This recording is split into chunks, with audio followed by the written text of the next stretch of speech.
Без монда булачак әйдәманнарга төрле ситуациялардан чыгу, аларны шишу юлларын өйрәтәбез һәм инде аларга аны сөйләп кенә калмыйбыз, практик рәвештә без аларга аны күрсәтәбез дигән. Һәм алар әйдәманнар шушы ситуацияларны шиша белү юлларын эзлиләр, табалар.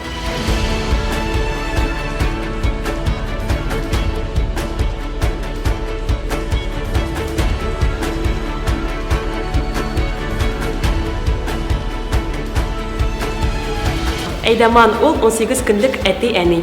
Ул тәрбияче. Балаларны этәреп баручы, балаларга дөрес юл күрсәтүче. Әйдәман ул үрнәк. Сәркеш өчен 18 көнгә иң шәп дусты. Әйдәман ул сәткеш өчен мөхиб. Это человек, который всегда подает пример, и он всегда должен об этом помнить. Айдаман – это удивительный человек, который только помогает и выявляет хорошее в ребенке. Әйдәман ул минемчә җаваплылык, әхлак, тәрбия һәм әдәп иясе.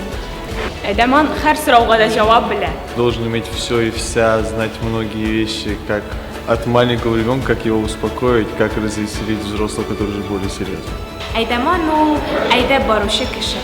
Әйдәман ул тиз уйлый торган кеше. Әйдәман ул универсаль солдат.